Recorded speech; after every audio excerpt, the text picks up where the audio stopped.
I personally can't see how you can make the connection with Reservoir Dogs and Goodfellas. I feel like those are two different films, but that's another debate for another day. You are tuned into Cinema Symposium.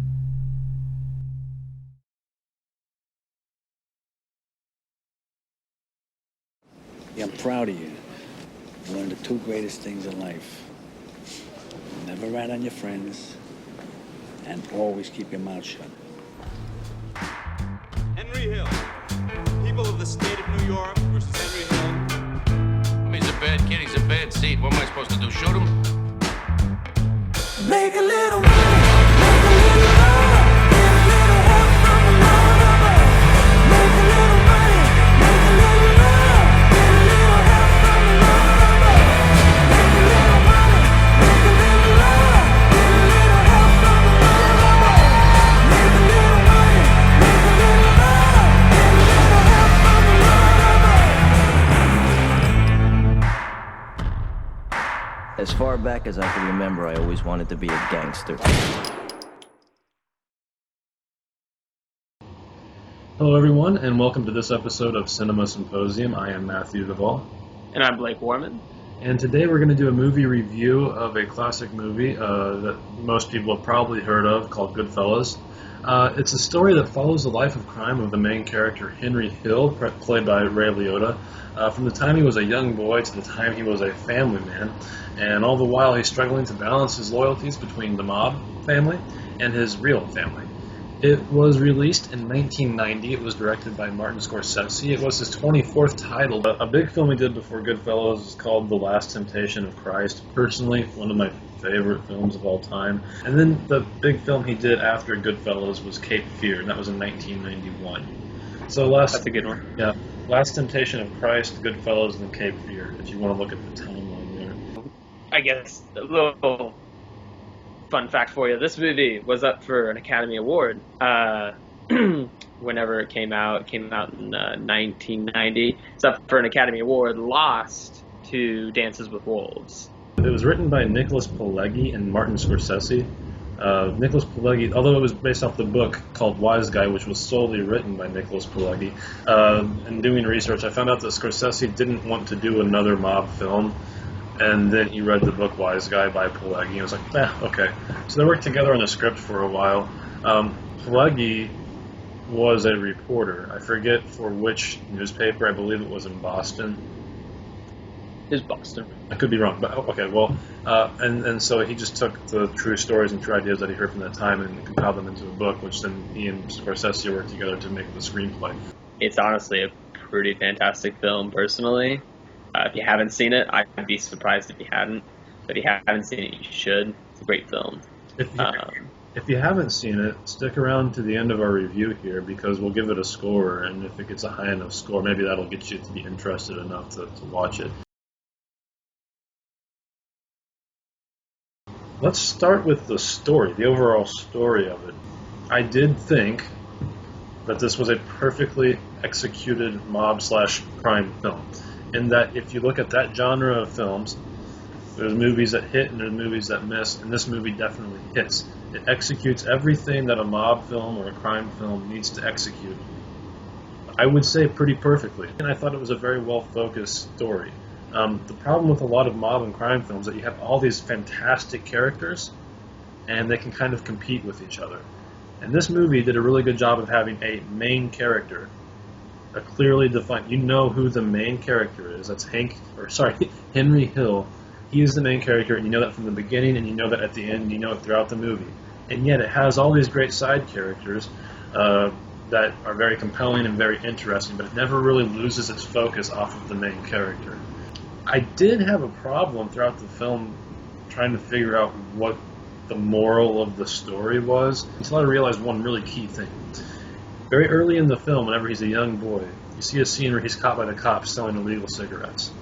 And after that happens, he gets approached by one of the key members of the crime family who says, "You handled that perfectly. You didn't snitch on any single one of us." What for? I got pinched. Everybody gets pinched, but you did it right. You told them nothing, and they got nothing. But at the very end of the film, as you know, Blake, the whole crux of the film ends whenever he's in the courtroom snitching on everyone. So I was like, okay, that might be the point of the whole story. I don't know. I personally give the story 5. It's one of the greatest mob films ever made. It's, like you said, well focused, which not a lot of, like you said, not many mob films can do that. Henry Hill is that person, and I think what really drives this film is sort of not just the story, but just the character development. You look at Henry Hill going through time, and it's kind of interesting. You see him, at first he's just a kid going, doing small things for mob dealers, but then he works his way up, and eventually he becomes one of the biggest wise guys, as they tend to call him, in the whole entire film. And what's interesting is seeing sort of him going from the top and then just doing a complete straight shot down. You see him sort of get into drugs and alcohol and a bunch of different things, and you just see his life sort of fall down all around him. And I think that's one of the interesting things about the film, is seeing him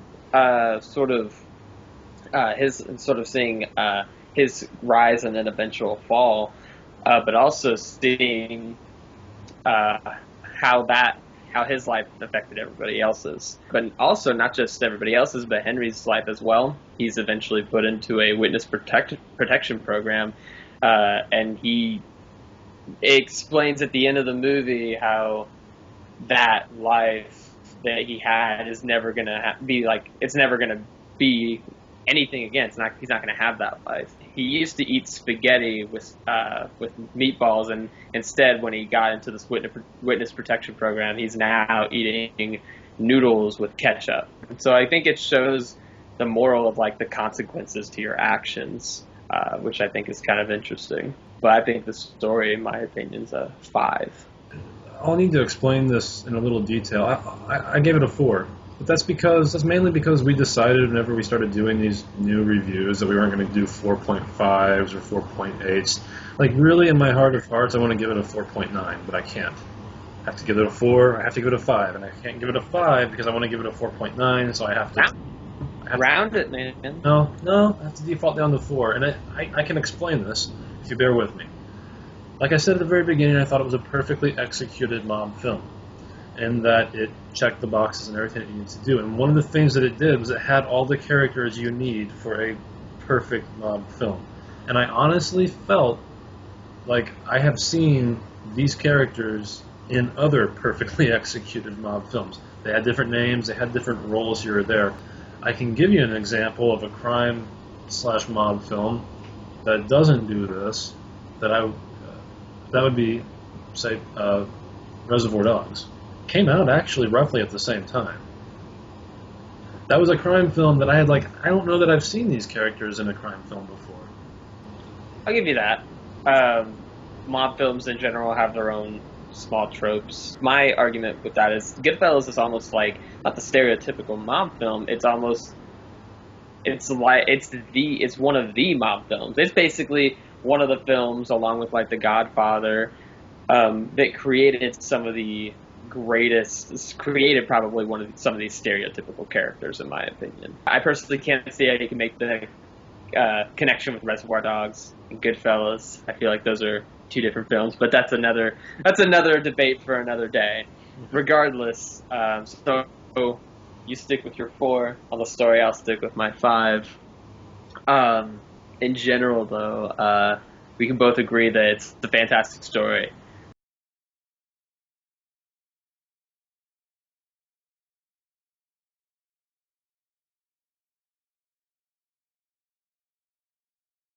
Pacing. The movie runtime is 2 hours and 20 minutes. I give the pacing a 5. There isn't a dry moment in the film. Every scene felt important. It feels like you're constantly moving. The movie is very fast-paced, even when you think that certain scenes aren't as fast-paced as others. You're constantly moving from one thing to another. First, at the beginning of the movie, you get the whole character archetype of Henry Hill as a child, and then it tells that story. Again, very well paced, and it's very clear and concise. Then you move on to Henry Hill when he's older, and then it moves on to, eventually leading to his relationship with Karen Hill. with this movie, the way it was paced, it made every scene important. It made every thing well paced and well acted to a point where there's not a dry moment. My plan was I had to get home and get the package ready for Lois to take on her trip. Also, I had to get to Sandy's house to give the package a whack with quinine. Plus, I knew Sandy was going to get on my ass. Then I had the cooking to finish at home, and I had to get Lois ready for her trip. I feel like 2 hours and 20 minutes is just about perfect. 2 hours, I feel like, is a perfect time frame for a movie. 20 minutes is really not that. It's not asking much more. In terms of, it's not like a 3-hour film, where if you have a movie like Wolf of Wall Street, which is another Martin Scorsese film, my thing would be that I would knock him down for is pacing, because it's a 3-hour long movie, and I felt a lot of it, there were scenes that were completely unnecessary. While this film, every scene is completely necessary. For me, the closer a movie gets to the 2-hour mark, the more I start to worry if I'm going to be wasting my time with some of the scenes. So whenever I look at the runtime beforehand, it says 2 hours and 20 minutes. I do look for that. And whenever I was watching the film, I don't have a lot more to add than what you already said, other than, I never felt like I was wasting my time. I can't remember a scene that didn't tell us a little bit more about the main characters. I don't know. I give the pacing a 5 as well. We agree on that one.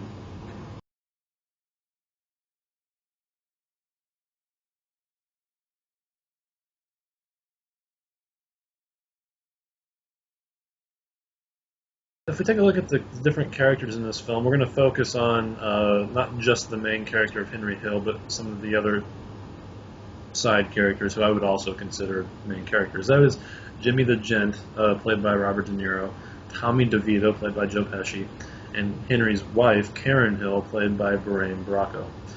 Starting with Jimmy the Gent, this is really the only character I found something to complain with. Robert De Niro in a crime film, you would hardly think you can complain about something, and I'm not complaining about his acting. Let's make that clear. I'm complaining about the fact that I didn't see that character go through too much of a transformation. I got like through two-thirds of the film, and I was like, I haven't heard Robert De Niro say a whole lot. He was present throughout the whole film, but he was more of an action guy who kind of took care of business.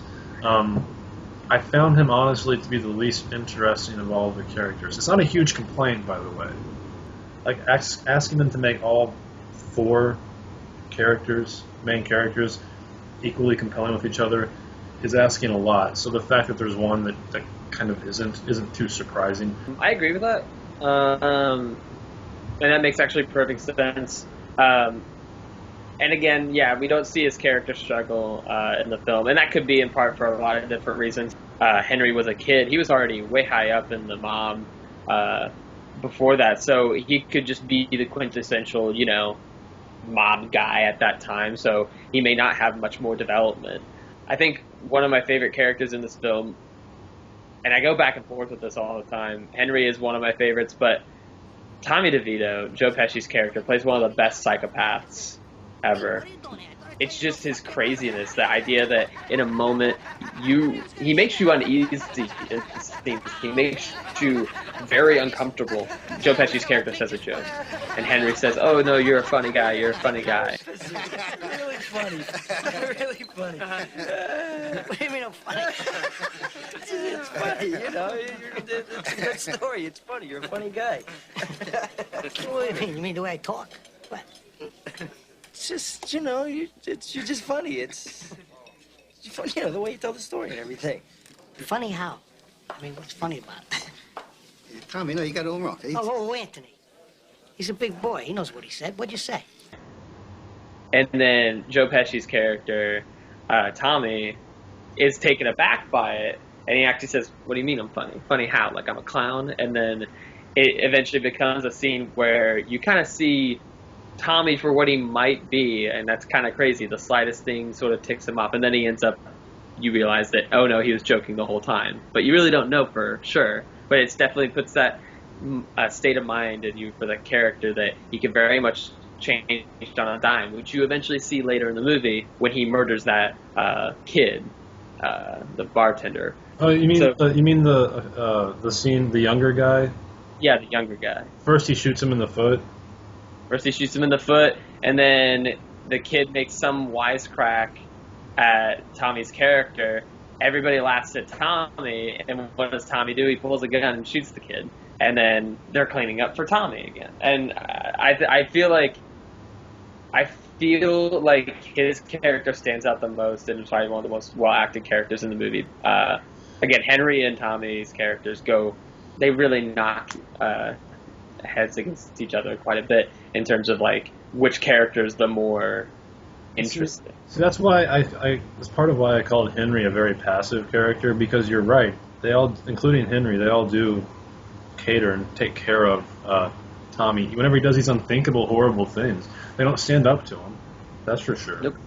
Henry doesn't do that. You can tell Henry's like horrified. Like, what the fuck did you just do? Karen Hill's character I enjoyed, even though she's not essentially one of the main characters. Karen, you see her as someone who gets sucked into this mob life, and she gets sort of taken aback by, oh, look at all these fancy things we can get. Look at all this money I have. Look at all this. It shows that materialism tends to take over her, general logic that, wait a minute, this could end badly in some way. The moment she actually figures that out and she starts dumping all the coke down the toilet and stuffing a gun down her pants to hide it and make sure that the police officers don't find it, it shows that all this is crashing down. It's one of the greatest moments in the movie where she still, for some reason, mind you, Henry treats her horribly. She still goes back for him. That was kind of her modus operandi throughout the entire film. Because if you recall the first time, like, he goes to the date, he has nothing to do with her, doesn't want anything to do with her, and you hear her talk about this. The second time, he doesn't even show up, and what does she do? She goes to him. I kind of, like, that was an important point of the film to me, because I remember watching it and sitting there, and there's no explicable reason for her to give a damn about him, and yet she's there for him all the time. So I'm like, is that the point, though? Because you hear, this isn't meant to be misogynistic or anything like that, but you hear in general parlance about women dating assholes. You try to figure that out. And I think in this film, she presents the classic example where you're like, why is she with that asshole? He treats her like shit. She also says in this film she doesn't know why she's with him, and yet she is. It's an interesting character I wish they dive more into, but the problem is when you're looking at the movie from one scope, if they were to even do that, it would either extend the runtime, which then would take down the pacing, or it would they'd have to take away something from another character. And then maybe now we should move on to the main character, Henry Hill, played by Ray Liotta. I felt like one of his main purposes was for us to see the story through his eyes. We didn't see a lot of conflict, though, with him becoming a gangster, right? Like, he didn't have to be persuaded. He was just attracted to it from the get-go. And so he did what he had to do to be a part of that world. But he took a lot of orders from people, and I didn't see him make a lot of decisions, although it's important to point out that the decisions he did make were usually out of necessity. For instance, when he lands in jail the first time, and he decides to go against the orders that he's given to start selling drugs, he was told explicitly not to do that one thing, which is the one thing that he did. It was a decision he made out of necessity for his family. No, I agree. He definitely comes off as a passive character, and like you mentioned, he was sort of just attracted to the mob thing from the get-go. But even in terms of like decisions he's made, he's almost like a child throughout the whole entire film, which is kind of interesting. If you look at like the scene at the very end after, he got busted for the coke, he's got busted for everything. They have that scene with the cop who basically tells him, rat on the mob. And it's kind of interesting because he's very closed off, and he has his head down the whole entire time, and he's like, yeah, maybe I should. He's constantly thinking, he's constantly being persuaded, and every character seems to do that with him. A lot of near the end of the movie, you kind of see his decisions become, like you said, sort of in part about his family in some ways. He made that decision to rat in part because of his family.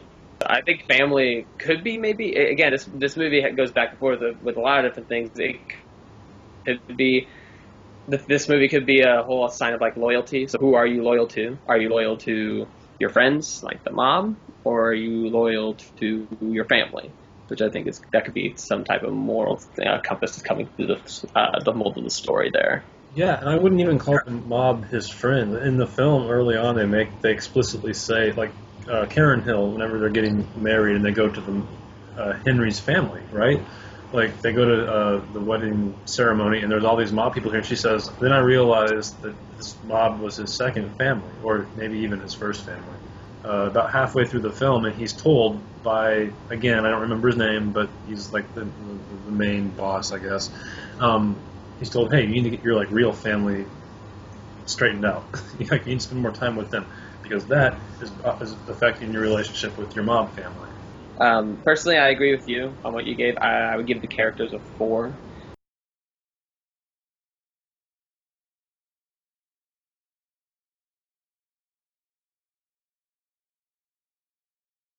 Which moves us on to one of my favorite directors ever, Martin Scorsese. In terms of direction, one of my favorite shots in the whole entire movie, which everybody probably knows that it's this long take, where it shows Henry and Karen going into this cabana club of some kind, sort of being led by these characters and shown sort of the life that Henry gets because he's a part of this mob family. So he goes into this cabana club through the back way. He doesn't need to wait in any lines. He goes through the back way, he gets to go through the restaurant, everything, and then it's showing you sort of like everybody's like parting the way for him in some way, which I think was kind of interesting. You know, he never had to stop for anybody. He just moved right through there without any problem. But one of my favorite parts is when he actually gets inside the club and then he hands a guy a 20, and then another guy you see automatically before, like once the 20's handed or whatever, there's a guy coming with a table because they wanted to sit at the front, coming with the table, putting it right at the front with 2 chairs and everything set up for him. So I think that scene, along with many other scenes in the movie, purely define how well directed this movie is, how certain shots are important to tell a story. And that's the thing with this movie. The shots that are shown aren't just shots. A lot of the shots are used to tell a story and give a deposition on what's going on. Remember whenever Jimmy the Gent comes in for the first time and Henry's explaining to him and he's putting money in everyone's pocket? And that long shot, that's pretty much, as well as everything else that you mentioned, that's what you're seeing Henry do. I think one of my other favorite scenes in this film is the one where Henry is on coke and he takes you through his whole entire day. And the whole entire day is him literally going from one place to another super, super, super fast and doing all these illegal things, which eventually leads to him being arrested. There's a lot of great scenes in this film, a lot of great directed moments, and personally I think Scorsese deserves a 5 in part of it. Several times I caught myself thinking like I was watching a film that was made in like the 60s. Not like, I only mean that in the most positive of ways. The film takes place through several decades, but a large portion of it felt to me like it was taking place in the 50s or the 60s. And I felt like I was watching a movie from the 50s or the 60s. Like I had to remind myself that it was made in the 1990, I guess. But I had to remind myself it was made in 1990. The movie doesn't feel like a movie from the 90s or even like late 80s. It just doesn't have that feel. And that could be in part for a lot of different reasons. It could be part, by the direction. Scorsese is a huge mob film, like a fan of mob films.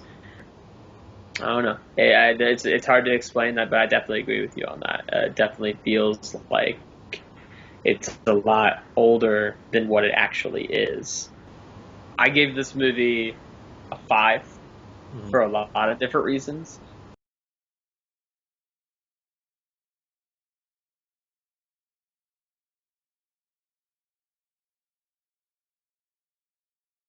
I found nothing to complain about. Joe Pesci did a wonderful job of making me hate his character. So that's a good thing. That's again not a criticism. Like, you love that character for all the wrong reasons, is what you said.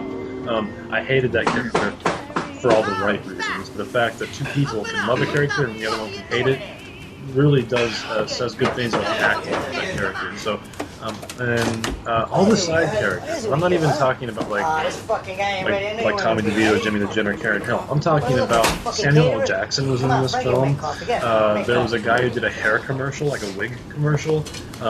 There were all these other little side characters where I was like, okay, I understand if the film isn't about these people, but I would almost like to see a miniseries where we take an episode to explore each of these characters. It's 11:30. We're supposed to be here. You know, we're supposed to be there by 9. Yeah, you're always fucking late. You're late for your own fucking funeral.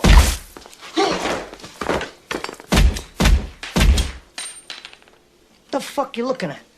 Come on, make that coffee to go. Let's go. I never felt like there were B actors put into these little roles. I felt like all the actors held their own against De Niro, Ray Liotta, Joe Pesci, etc. I think the side characters were really interesting. The toupee guy that you heard, the hair guy, being one of probably probably the most interesting side characters of them all. He's constantly asking for his money, and mind you, this guy, I don't think understands that Jimmy is a bad guy. You actually see Ray Liotta's character tell that, I wish I knew the character's name, but that guy the hair guy, basically telling him, you need to wait, you need to take a step back, you need to, wait, because he's going to pay you back. He's trying to save them, basically, which sort of shows, I guess, Henry Hill's caring side for other people at times. In the film, again, I go back and forth. Ray Liotta does a great job of showing, again, a rise and fall of a character. Joe Pesci shows just a great this is a great character with a short fuse that can really make you uncomfortable, which is, I think, it says quite a bit when you're in a movie theater and you're separated by a movie screen, when you're actually uncomfortable and you're actually taken aback by this character who could eventually unhinge, basically. At the end of the day, I'm comfortable giving the acting in this film a 5. Agreed. I give it a 5 as well.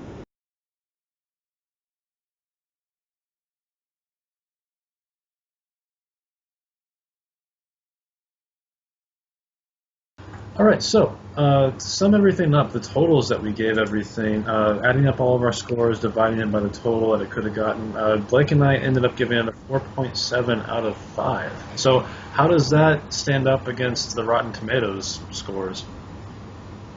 We got 4.7 out of 5. That's a 94%.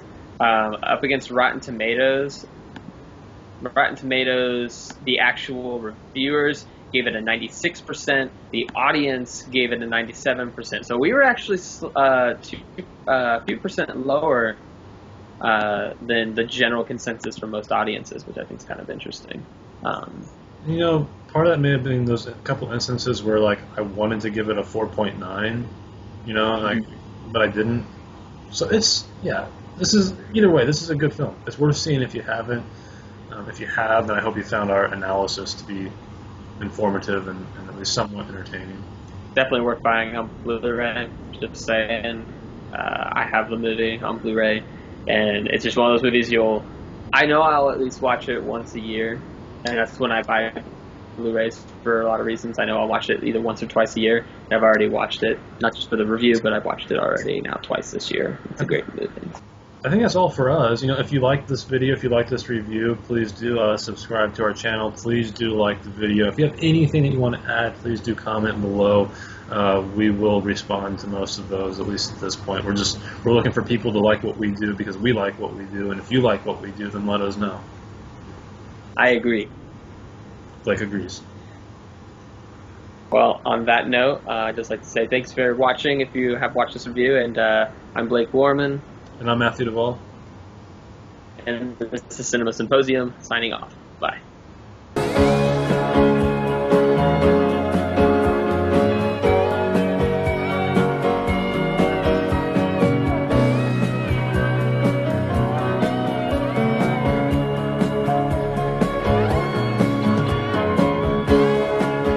In a world that's powered by violence, on the streets where the violent have power, a new generation carries on an old tradition.